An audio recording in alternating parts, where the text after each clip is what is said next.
Para mitra kaum dangu, geus beres badami masih bohek keluar ti kamar.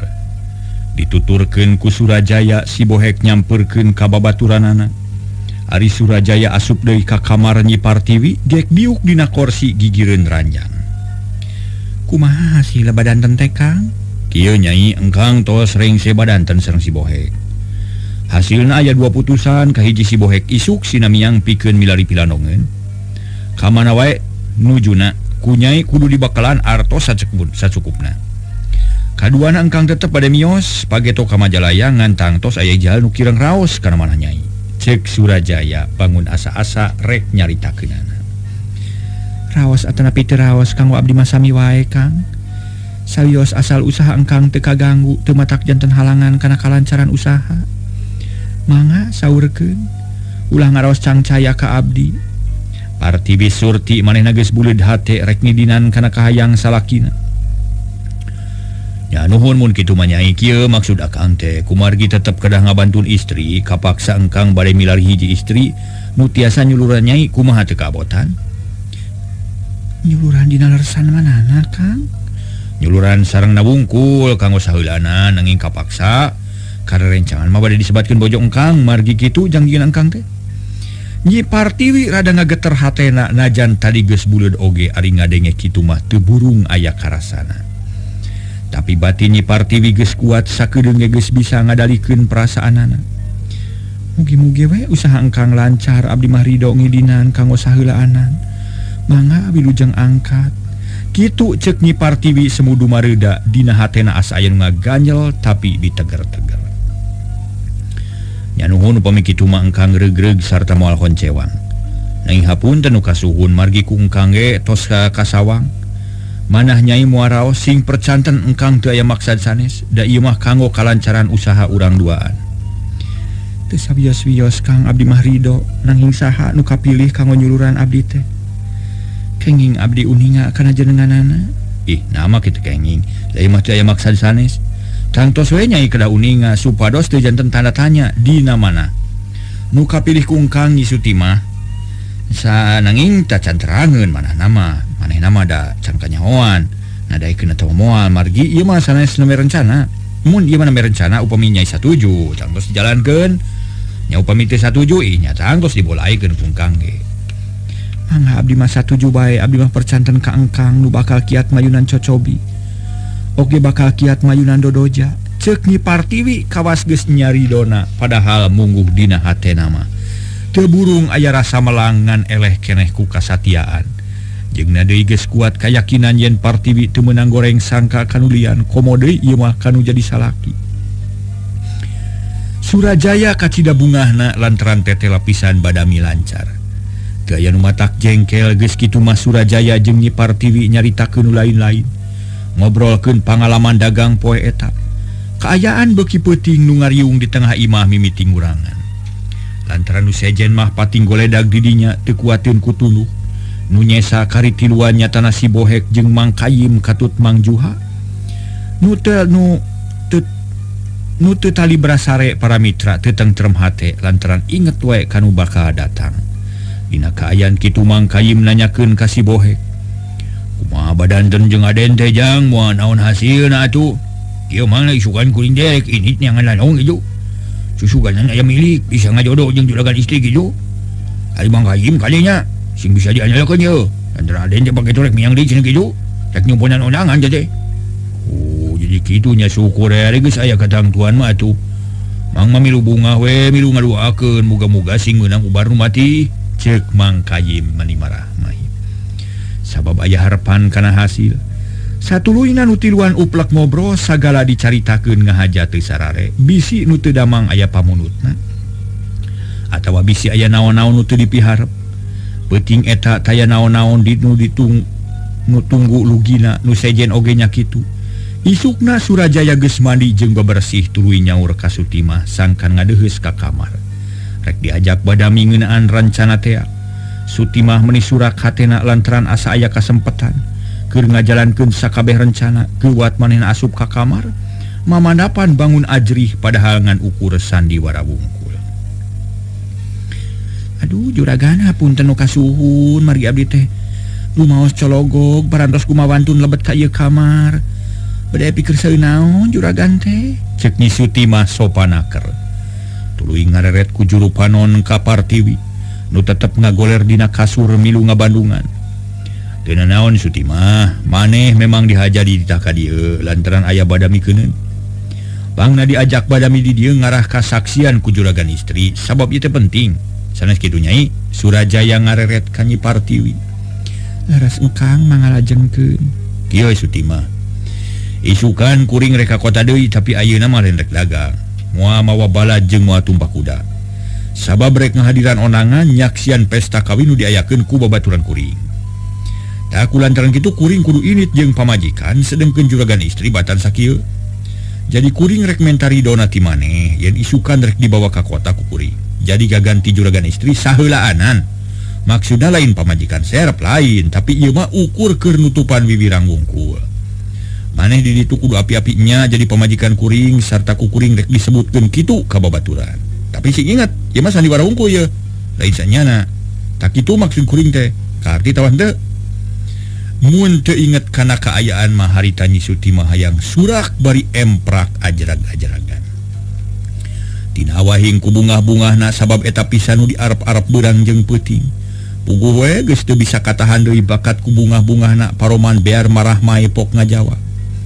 Juragan, abdi teu rumaos janten padamal di dieu sarta rumaos tos kahutangan budi ku juragan pameget rawuh juragan istri. Margi upami teu aya sih pibelas ti juragan mah duka kumaha nasib abdi ayeuna. Wating tos janten jalmi nu teu uni, margi teu gaduh pamatuhan. Nang ayeuna mah teu kitu, margi gaduh tempat anu tetep sarta gaduh padamelan nu ngadatangkeun hasil. Nu akibatna abdi tiasa neda unggal dinten kalayan raos. Tah kumargi kitu abdi teh hoyong ulang tarima ka juragan. Kunaon bae nu kadada kaduga ku abdi.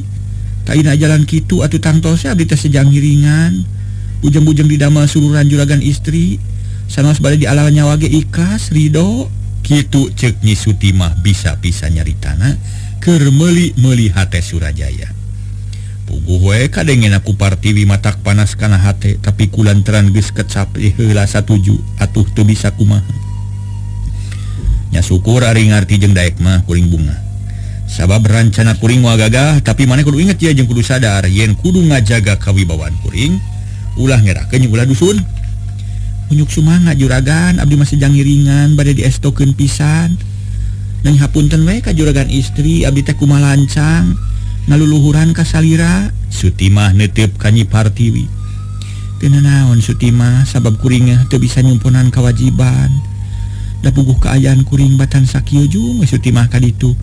Kuring mah teu boga pikiran naon-naon ngan kadewe nya ulah ngerakeun ka salaki kuring. Ceuk Nyi Partiwi daria pisan.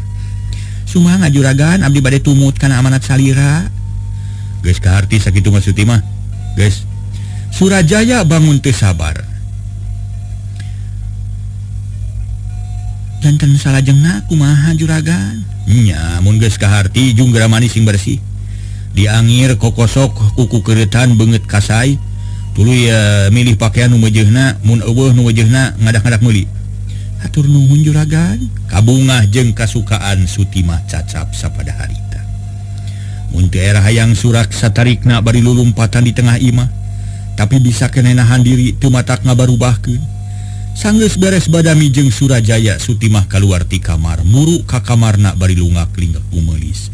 Muni geus asanya jadi garwa Surajaya. Sutimah geus boga kayakinan yen ayeuna mah jalan keur nyumponan cita-cita geus molongpong kariprung ngajalankeun.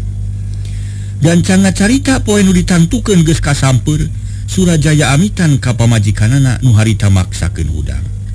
Liuk dina sisi ranjang, Partiwi teu puguh rasa sabab poe eta salakina bakal init babarengan jeung Sutimah nu baris ngawakilan dirina ka onangan. Engkang sing atos-atos di perjalanannya ngawiat. Partiwi dumareuda teu karasa cipanonanya langkrung. Sing percanten Nyai engkang ge moal kamalinaan apani teh ukur sadiwara. Keur ngajaga kawibawaan diri engkang, muga-muga usaha engkang hasil mawa kabagjaan kang urang duaan. Permies Nyai engkang masih jamiang. Cek Surajaya bari ngarangkul garwana disaksian ku Sutimah nu geus sagedangdang. Bijil pamorna temong geulisna pantos pisan mun Partiwi melangeun bisi salakina poho kanu diimah kabeng kagembang kuno anyar. Mangga engkang wilujeng angkat. Juragan abdi nyuhunkeun widi bade mios nyarengan juragan pameget disuhunkeun pidu anak supados abdi tiasa ngajalankeun tugas sakumaha mistina. Dan kukuring didoakeun pisan. Geus kitu mah bra duanana miang ngajugjug ka tempat onangan teh. Ari Nyi Partiwi meningah hulang bumi alam ngadak-ngadak asa oyag-oyagan. Imah asa dengdek tetempuan ranyai kararoneng bluk nyuuh kana kasur segruk nangis bangun anu kanyanyerian. Kadengieun kumawiwit gancang manehna nyamperkeun ngarasa melang kadunungan nu sakitu bageurna. Tobat agaan kunaon ieu? Mawiwit teh sirikna nubruk ka Nyi Partiwi nu nyuuh kana kasur. Kumawiwit dicengkatkeun lalaunan sinamernah dina bantal. Agaan, naon anu karaos ieu? Bibi, Kang Surajaya geus angkat atawa acal? Parantos juragan nangimpung bibi teh heran kacida. Nah make angkat sareng si Suti mah. Naonan juragan pameget atunya? Nah ku agan make diwidian, bibi mah banget teu gartos kanu kieu teh. Cek Mawiwit bari ramisak milu sedih jeung nalangsa kanu teu damang. Keun bae ari geus angkat mabi. Sabab eta mah kapaksa. Kade ulah boga pikiran goreng da geus meunang idin ti kuring. Nanging agan keun bae bida eta mah kapaksa kuring mun boga poka.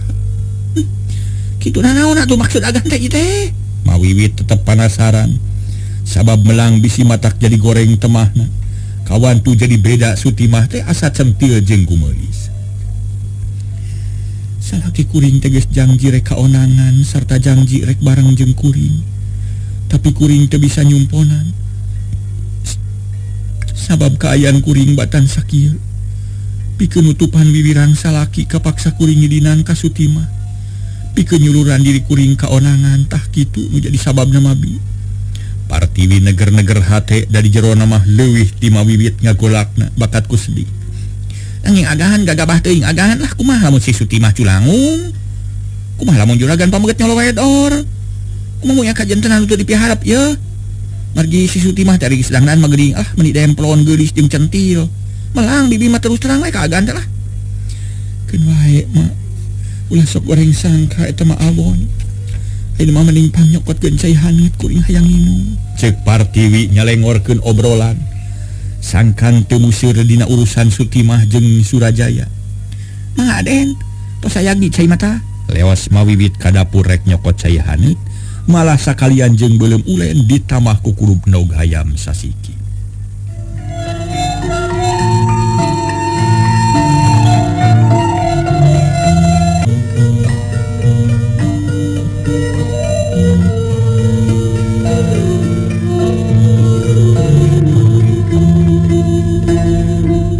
Harita dibikeun ka Partiwi, regot Partiwi nginum hampir beak setengah gelas.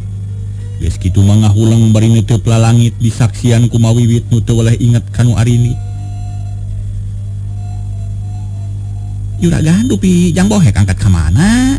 Na make teu sasarengan sareng juragan pameget atunya. Mawiwit nyamimitian deui nyarita ngahaja sangka nu gering teu malaweung. Kang bohek keur nyiar ubah bi inditna kamari sorangan. Naon margina teh sareng juragan pameget apaan sakedah nama juragan pameget teh nu banting tulang ngabelaan salira agan. Ning kalah kawon ku urusan dagang ngumutkeun emutan bibi malah sanoseur harta bana ge moal sugema upami kagungan garwati damang mah tak kitu agan. Mawiwit kalah kabeuki wani nyuat-nyuat kana hate Partiwi. Geus baekeun bae beda kuring mah geus rido. Mawiwit teu ngomong deui hatena gregeteun teu panuju kana sikap Surajaya. Nu api lain ka Nyi Partiwi kawas nu ngabela sabab nu gering teh kalah ditinggalkeun.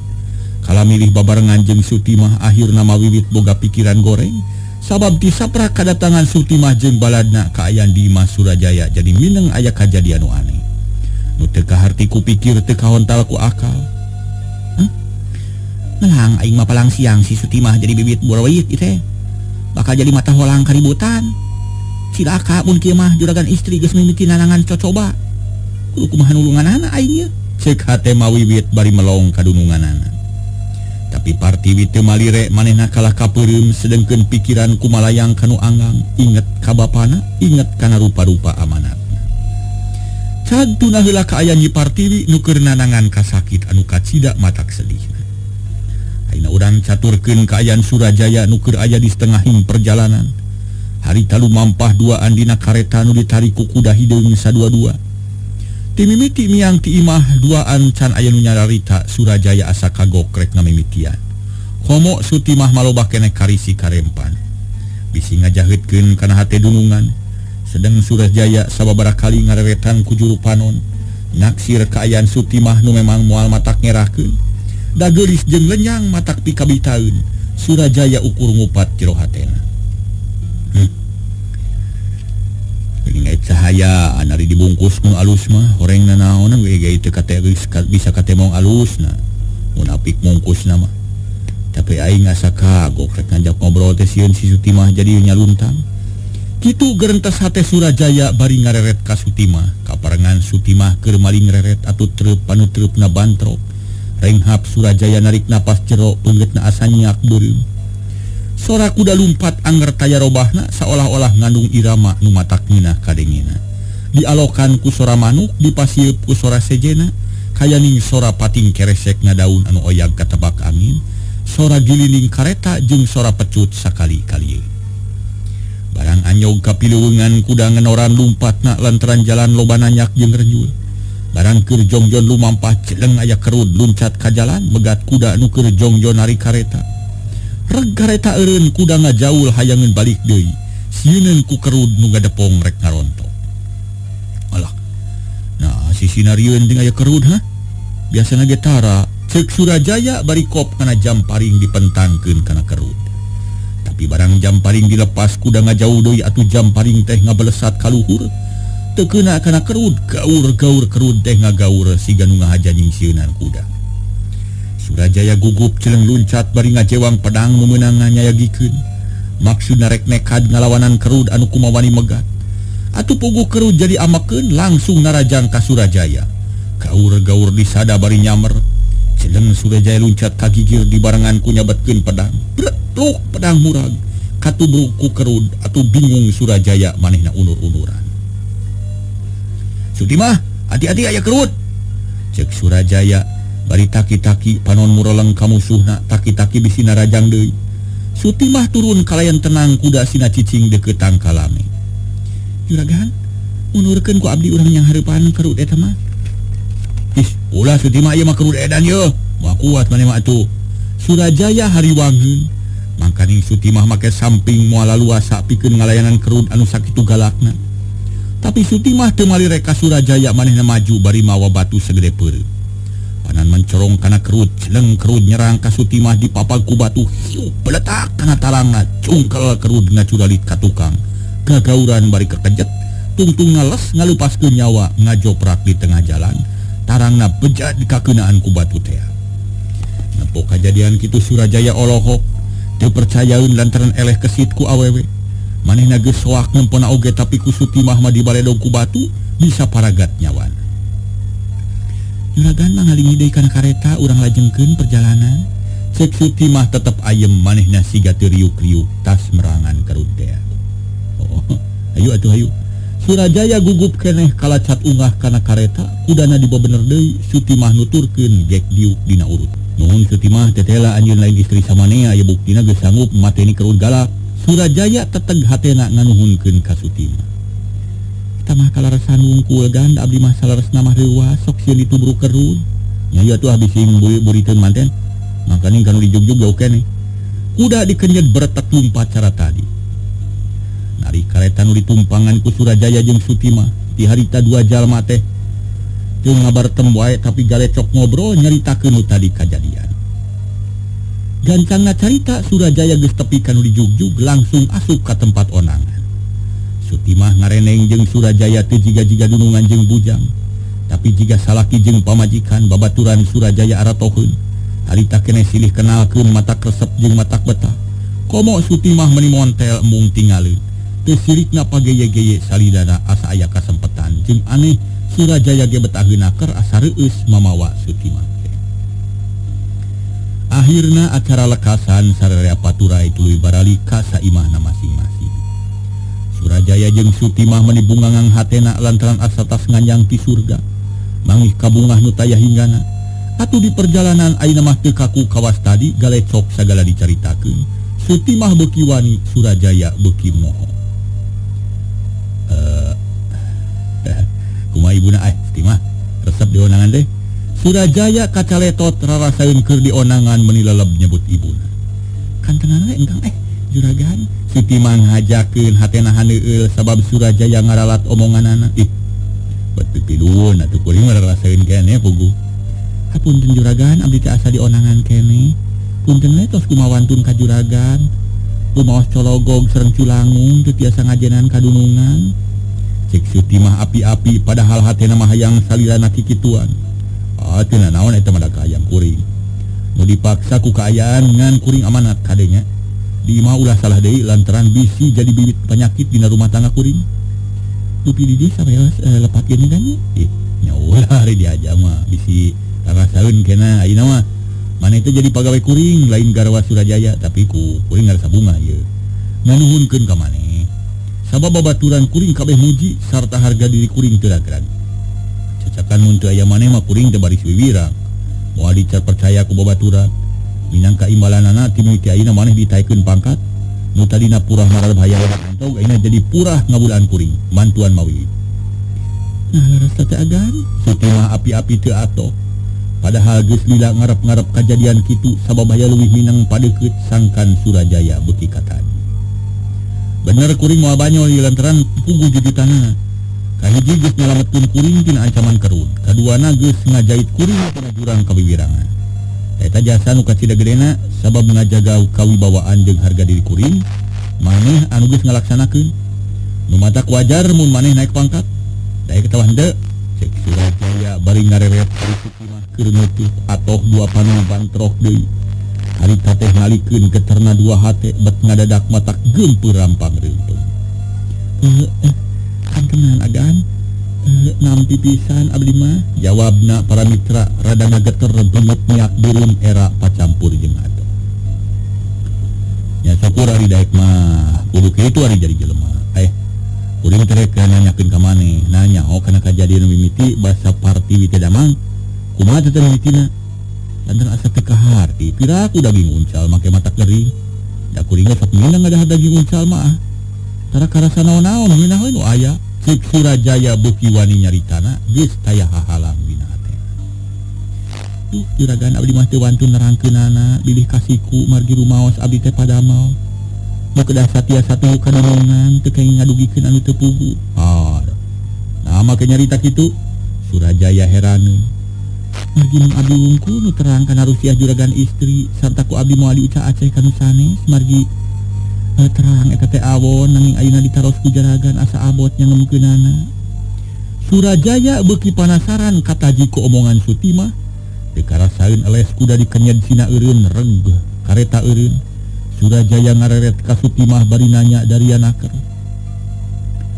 Sutimah omongan maneh narikana ati.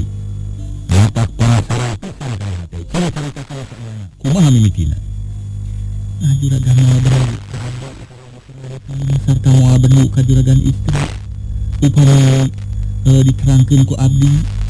Upami bade bendu mah ku abdi moal diterangkeun malih janten mamalaka sadayana. Cek Sutimah bisa-bisa nyaritana keur ngajiret hate Surajaya. Pikeun katentreman sadarea kuring moal ngamek teu pupungkur. Malah najan geus nyaho kanu teu bener oge kuring moal ngamek. Keun bae da hade goreng eukeunna. Nu penting mah kuring hayang nyaho kana kajadian nu sanyana.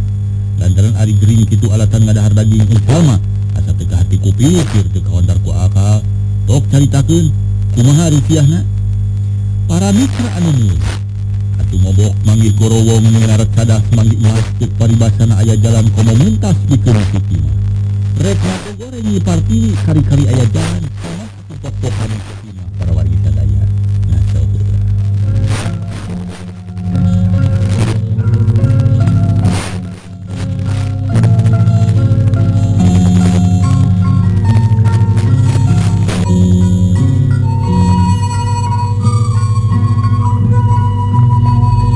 Kumaha atuh caritaan Sutimah para wargi sadaya. Harita Tas Sutimah tuluy nyarita, nuhun upami kitu mah agan. Abdi bade nerangkeun salaresna upami dipercanten mah kieu teh juragan. Sakumaha nu kauningan ku juragan. Yen juragan istri sering dikantunkeun leupas tina panalingaan juragan pameget. Ari istri nyalira aya di bumi atuh tangtos we ngaraos keung sareng sepi.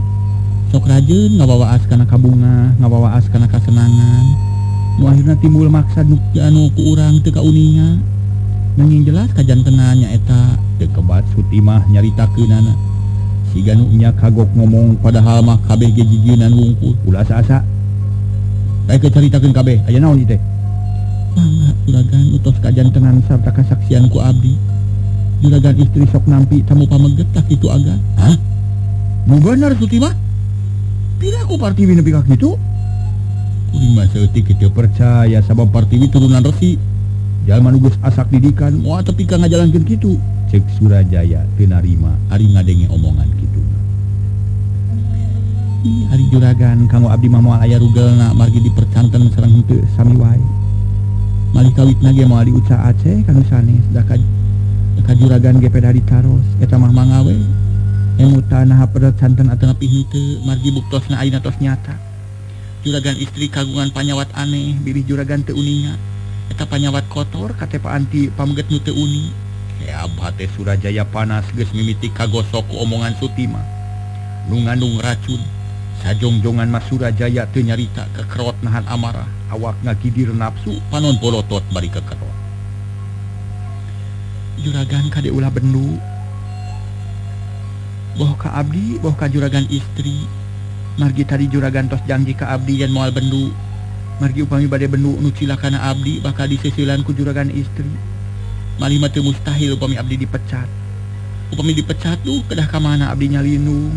Sutimah beuki segut nyarita nama panas hate Surajaya. Sutimah, omongan maneh bener atawa henteu? Juragan abdi teh asa kautangan budi ku salira. Margi ku ditampina janten padamal oge abdi teh asa ditumu umur. Margi tiasa menakna daunga dinten. Tah ku margi kitu abdi teu kumawantun bohong ka juragan.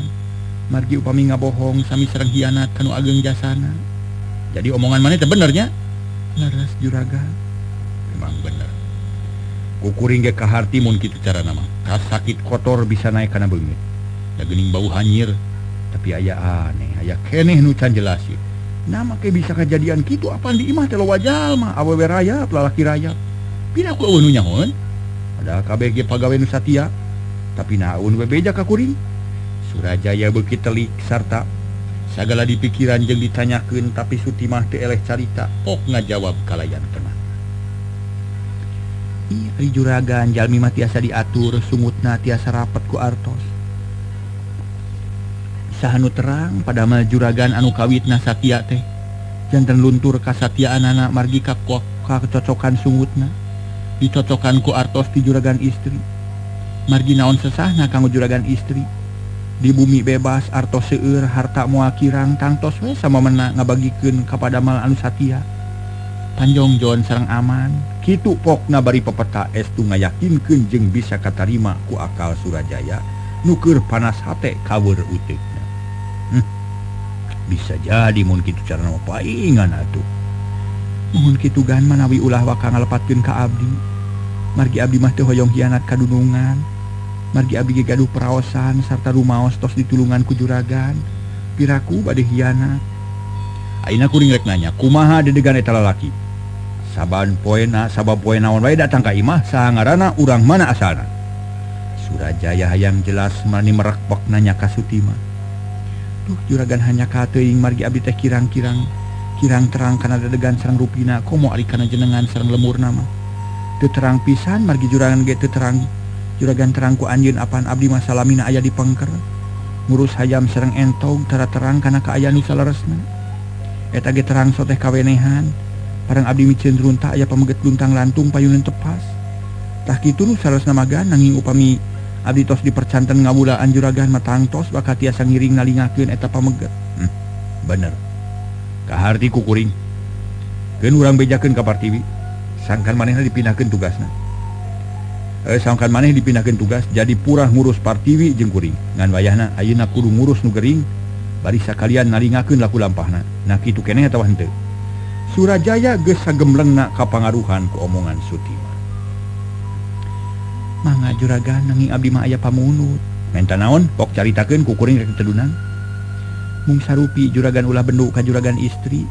Margi upami di benduan moal kanyahoan Rusiah nu salengkepna. Keun ku abdi urang talingakeun supados juragan terang ku anjeun talajakna. Ayeuna mah sawios antep heula sina karosin akibatna. Tah kitu juragan? Heug, kuring moal poho kana kahayang maneh. Kuring moal ngumbar amarah bari nage keur naon make ngambek. Paduli teuing awe kitu mah rek kitu-kitu ge tuman. Sing emut juragan margi juragan istri tanuju bobot. Beuki ka dieu beuki ageng eta teh putra juragan ulah dugi ka gagal. Iya ricarana kitu mah can pogo atuh. Mana bapana nu bener. Da kudu puguh heula jujutanana buat teuing anak kesarerea teh. Cek Surajaya tegas kop kana les kuda dikenyed disakalikeun beretak kuda lumpat. Siga nu keur balap hayang paheula-heula. Areta ngagurudu gancang pisan mawa dua jelema nu keur ngagolak hatena. Surajaya panas hate para wargi sadaya lantaran karerab ku omongan Sutimah anu ngandung racun.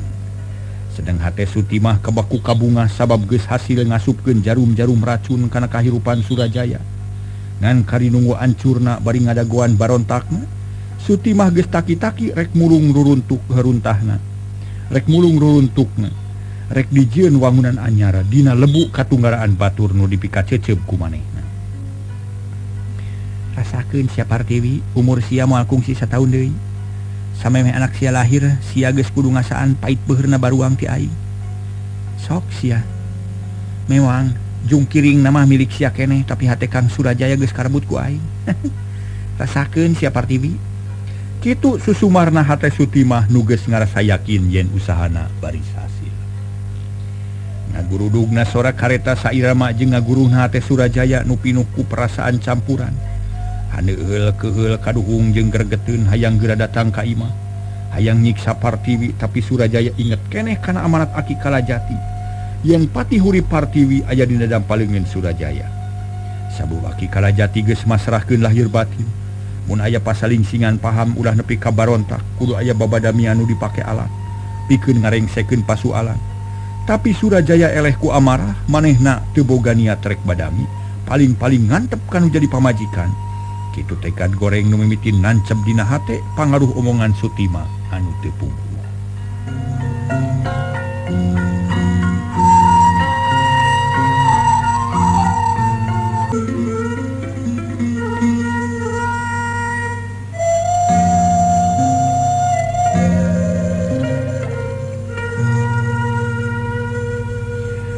Kocapkeun Nyi Partiwi harita teh keur pada ngariung kumawiwit jeung anak buahna. Malah Mang Kayim ge aya di dinya lantaran ngahaja disusulan ku pagawe awewe sabab Partiwi parna geringna.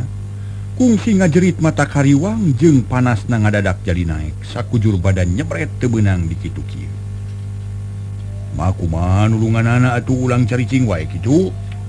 Kumaha teh cing atuh lah. Ulah caricingeun pokona mah. Mang Kayim bari melong kamawiwit nu keur mencetan sampean Partiwi. Makomo sok bingung ieu, na kudu kumaha mun geus kieu. Naon nu kudu dijalankeun sok aweur Mama Yim, teh kepikiran kaynya. Nah naon nu kudu dipilampah ku urang? Mawiwit kalah ka maliknanya. Mang Kayim oge biwiwit. Kitu deui nu sanesnakeun bae ulah loba pikiran. Sabab kuring mah ikhlas ridho moal aralah subaha. Keun bae da geus jadi milik kuring kudu kieu. Ceuk Partiwi bari maksakeun hudang tapi cangkeng asa potong atuh ngagoler deui bari muringis. Teu keng seueur obah juragan salira sakieu panasna meni nyebret teu eureun-eureun teu turun-turun. Ulah seueur emutan teuing nu teu damang mah sawios. Da teu ngarepotkeun margi sadaya ngariung teh sami bela ka juragan. Nuhun bi tapi mana cai panas kuring hayang nginum. Ieu agan mangga. Nyi Partiwi disangkeh kuduaan di inuman kumawiwit. Sanggeus nginum bijil kesang meni ngoprot panas rada turun meusan. Partiwi ngalempreh mata kuatir beungeut beuki ruksak awak begang pi kawatir. Sabot ngariung kitu kadenge sora sapatu kuda pating beretek. Oreng Surajaya jeung Sutimah geus datang reg kareta eureun. Cerut anu tumpak tarun Torojo Sakri jeung Uman nyampeurkeun. Ngalaan kuda tina kareta ditungtungan ku dibawa ka istal. kamana Mang Kayim gimana nu sejen nitiisen kieu ai dilebat langsung ngariung teu damang sun margi tadi teh panyawatna kan ceudeuy kan jawab Sakri tuluy ngaleos Surajaya jeung Sutimah silih reret tapi teu aya nu nyarita tuluy duaan arasup ka tepas gek Surajaya diuk dina kursi ngabaheuhai bari ngageberan dada ku dudukuy Sutimah nyokot cai heula kami hanaannya mangga juragan nanging moal ningali heula nu teu damang hawatos bilih ageun bae lah da nyampurkeun ge teu bisa ngubaran buru-buru nyokot cai hayang inum mangga leos Sutimah ka pawon teu malire kanu aya di kamar nu harita geus nyarahun yen Surajaya datang Sutimah buru-buru nyokot cai enteh keur Surajaya tekung silila cai geus sadia gek Sutimah diuk digireun Surajaya kawas nu ngahajakeun duanana teu buru-buru nempok kanu gering kala ngaharulang dina kursi ngumar lamunan sewang-sewangan Surajaya keur perang sabil dina hate sabab geus kapangaruhan ku omongan Sutimah kudu kumaha aing yeuna kudu kawas biasa kitu atawa kudu mere pangwarah ka si Partiwi tapi rek diantep heula lantaran ayeuna manehna keur gering jeung era we ku umum engke mun geus cager diwarah ku aing kitu geurentes hate Surajaya tuluy nginum saseubeuna keur jongjon kitu torojol mawiwit nyampeurkeun brak-deku hareupeun Surajaya memeh ditanya geus langsung nyarita semugugu juragan nuhun pisan enggal sumping itu juragan istri wales salirana panas nyariosna sasar enggal tulungan agan kekelanan bi kuring capek kene ye dan maya da najan di gugurung ge teu bisa nyagerkeun kuring jeung tungguan ka itu mawiwit menit salangap para wargi sadaya bakatku kaget teu nyangka yen baris narima jawaban kitu sakedapan mah teu ngomong colohok wae bari deku panon melong ka Surajaya nu bangun ayem teu malire ka mawiwit juragan nah make sasauran kitu na teu hawatos ka juragan istri nu teu damang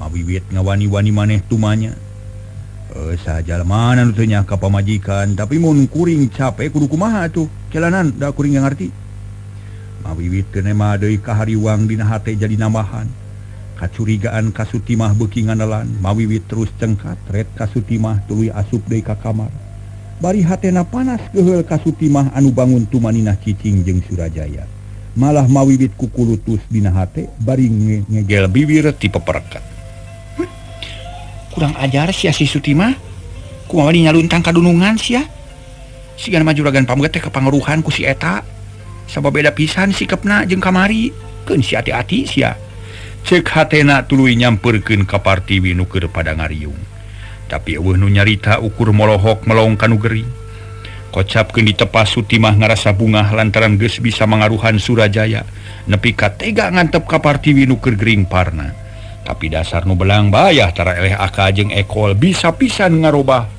beungeut pok nyarita euy waktosna ka Bujang Seep di para mitra duh